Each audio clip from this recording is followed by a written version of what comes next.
السلام علیکم ستړي مه شئ. له مسکاله تر دې حاله ناول درنو مینوالو هیله ده چې تاسې ټول به ښه اوسئ.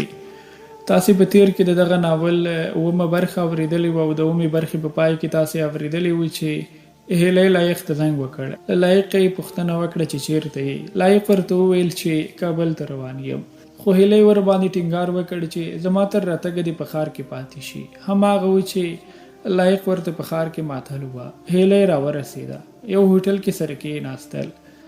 هیلۍ د لایق په مخ کې غرني ته زنګ وکړ او د پاڼې پوښتنه یې ځینې وکړه.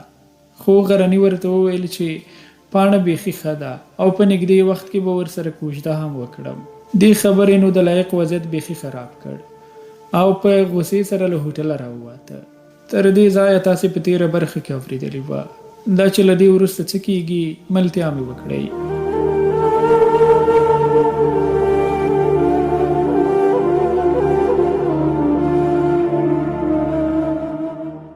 په دوه لارو کې حیران پاتې وم چې اوس څه وکړم. پیغام مې ورته پرېښوده چې جان مې اوس څنګه یې؟ لایقه ته څه فکر کوې چې بې له تا به څنګه یم؟ ولا که رښتیا ووایم پاڼې دستې هېڅ فکر نشم کولی. یو څو پوښتنې مې ذهن کې اوړي راوړي او ځواب یې ډېر اړین دی او د دې سره یو څه مې ظاهرا هم ولیده. پاڼې ته د بل چا سره مینه لري او واده دې هم ورسره کېدونکی دی. ما سره دې عجیبه لوبه وکړه. چپ چپ لایقه دا څه وایي؟ لږ مې زړه خوړین دی چې اوس تا هم را سره شروع وکړه او د دې سره داسې فکر ته کولی شي چې زه به تا سره خیانت وکړم. پوهېږم یو څه ستونزې شته او دا زما له مجبورۍ و استفادې دي چې کېږي، خو ټوله کیسه درته په لیکلې بڼه درکومه. ستا ټول سوالونه به در ځواب کړي او نور د خدای لپاره له ازارولو مې خوند مه اخله. د دنیا په مخ یو تا لرم او نور مې څوک نشته. که زما لپاره له ما نه قرارېږي نو د خدای مخ ومنه چې نور بس کړه، مه مې ځوروه. او رښتیا لایقه د مرکې کار دې څنګه کړ؟ دلته یوه ډېره لویه ستونزه ده. نور کار زما له وسه بهر دی. باید په دې نږدې ورځو کې جرګه راولېږي. زما د غوښتنې لپاره که ستاسې د کور یو ماشوم راشي نوره زه پوهېږم او زما کار ته بیا ترې بېغمه شه. پاڼې زه اوس نه یم چمتو ځکه له یوې خوا مې مور مرګونې حالات لري او بله خوا ځینې ستونزې دي. لږ وخت ته اړتیا شته. ګوره لایقه ته به داسې فکر کوې چې پاڼه ډېرې سپکه نجلۍ ده، خو داسې نه ده. ما به نن او سبا کې درنه ورکړي. زه نور هېڅ نشم کولی. بیا به نه ته زغم ولرې او نه زه. آیا ته دا زغملی شي چې زه د بل کور مېرمن شم؟ ته دا څنګه پښتون یې چې ما بل انسان خپلې خوا ته واچوي او مینه دې ستا یم؟ ګوره پاڼې زه هم ستونزې لرم. زه هم د دې لیونۍ مینې یو اړخ یم. که تا مینه کړې ده نو ما هم کړې ده. ته فکر وکړه مور مې په کوم حال کې پرته ده. څنګه کور کې یاده وکړم چې زما لپاره په چا جرګه شي؟ اوف خدایا صبر راکړي. خو ګوره لایقه چې سبا ماته د ملامتۍ ګوته ونه نیسي. ما درته د وروستي ځل لپاره وویل چې بیا نه وایم نوره ستا خوښه. سمه ده پاڼې چې ته زما ستونزې نشي درکولی. نوره ستا خوښه ده، اجازه ده درته. د پاڼې ځواب ورک شو. ما هم موبایل جیب ته کړ. ناوخته مازدیګر کابل ته ورسېدم. تر ماښامه د پاڼې کوم پیغام رانغی. سودا مې شوه. سخت زیات خواشینی وم. د وړانګې نمبر مې ډایل کړ خو د هغې ټلیفون هم بند وه. فکر مې وکړ بله داسې شماره مې ذهن ته رانغله چې د پاڼې پوښتنه ترې وکړم. نو د هیلۍ شمېره مې کېکاږله. سلام لایقه. علیکم سلام. له پاڼې معلومات نه لرم. زړه مې خولې ته راغلی. یو څه وکړه لایقه، کیسه کې مه وسه. نه کېږي. هیلۍ حالا نو یو څه وکړه. سمه ده زه به یې له چا معلومات وکړم. هیلۍ مهرباني به دې وي حتمي راته معلومات را پیدا کړه. سمه ده. زه په تخت کې اوږد وغځېدم. ساړه سویلې راڅخه کېده چې په دې کې د موبایل سکرین وپړکېد. ژر مې ځواب ورکړ.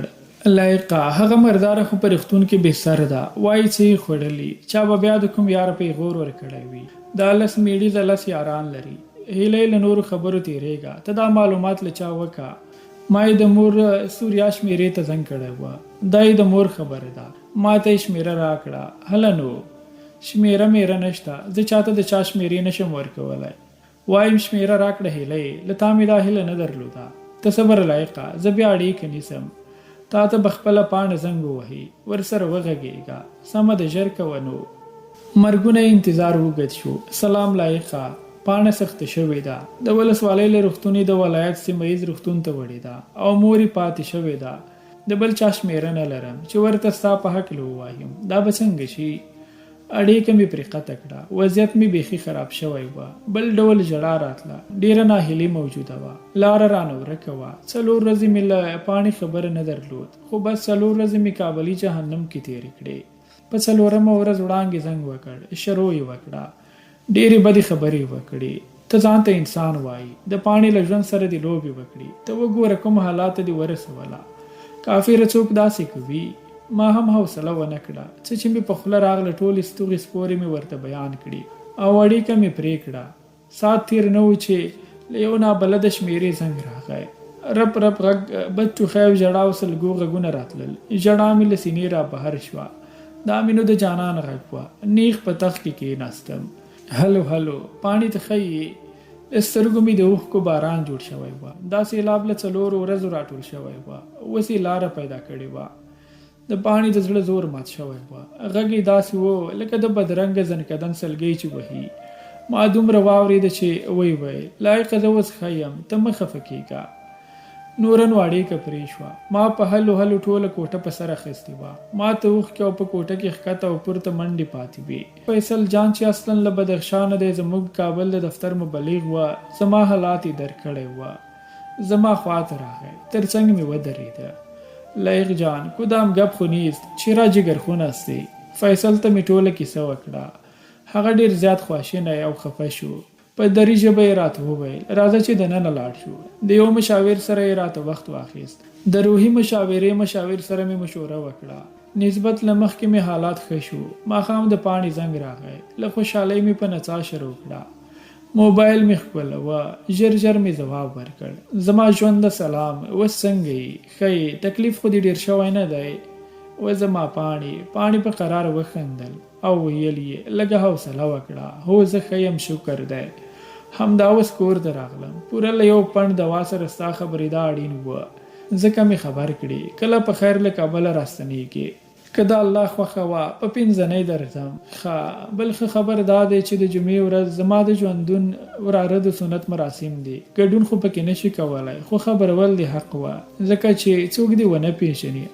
ډېر ډېر مبارک شه. مراسم مو په خیر شه.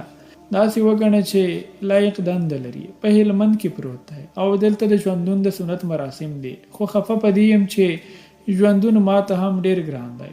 د هغې د حق ادا کېدنه راڅخه پاتې کېږي. نو نه لایقه، ناجوړه عمل لري. صحت مې چندان ښه نه دی، خو د هېڅ شي کمی به نه وي. هر څه ورته چمتو کوم. ما ته ډاکټرانو اجازه نه راکوله، خو د مراسمو مو ورته وویل، ځکه له کابله او پېښوره مو میلمانه او خپلوان راځي. یو اونۍ مخکې مو خبر کړي وه. زه به د جمعې په ورځ کلي ته درشم. مراسمو کې ګډون نه کوم، خو ستا د خوښۍ لپاره به ستاسې له کوره زیارت وکړم. سمه ده لایقه، راشه. زه به ستا په تمه یم. په لاسونو مې نکریزې کېښودې. په ورغوي مې LLP ولیکه. ولې ونی؟ LLP څه معنا؟ L یعنې لایقه، L یعنې لو او P یعنې پاڼه. ومې خندل. ولې دې وخندل لایقه؟ هسې مه خنده. دا 3 توري زموږ د مینې لنډیز شوه. او بل دا چې لایقه مور مې راته امیل ګوتمۍ او هر څه اخیستي، خو نه یې کاروم، ځکه په غاړه مې تا راوړی امیل دی او له دې بل ښه په ټوله نړۍ کې نشته.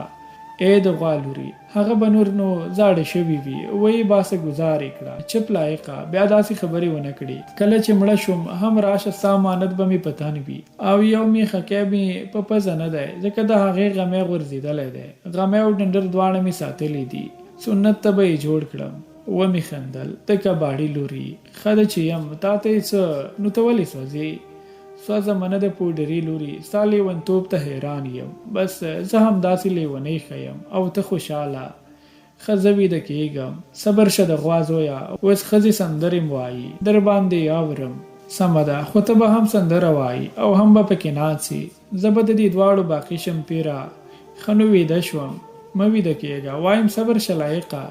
زه نه ویده کېږم. پروګرام پیلېدو بیا راته خبر راکړه، زه به ویښ یم. سمه ده ګرانې. سمه ده لایقه، میس کال درکومه. پیسې نه لرم. بیا زنګ راووهه. 10 بجې به وي چې میس کالونه راغلل. زنګ مې وواهه. د چمبیاو خانک غږونه راوتل. یوې ښځې غږ وکړ چې دا سروکی واچوئ.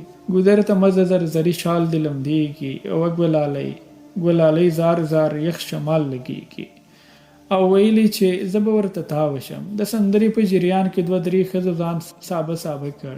سندره خلاص شوه، خو د چمبه ماري ګوتې خارښت کاوه. د خبرو په وخت یې هم میده میده چمبه وهله او نری نری ترنم به یې ورسره کولو. فکر کوم پاڼه د چمبه ماري سره خوا کې ناسته وه، بل سروکی یې دا راونیوه چې تور لونګ دانې دانې یې په سینه وهي ټالونه، زار د شمله سپینې خولې یې په لنډۍ زنه خالونه.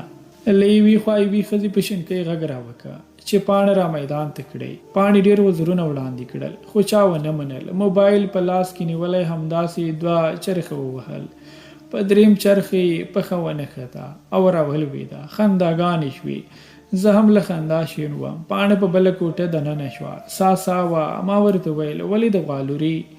ویلې ما درته نه ویلې چې څه را باندې خلک خندوي.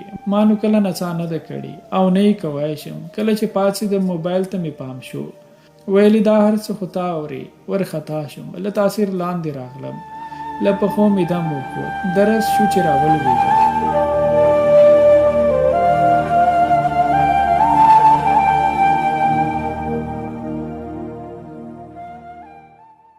درنو اوریدونکو، دا بله مسکاله تر دې حاله ناول اتمه برخه چې ما رحمت الله همت درته وړاندې کړه.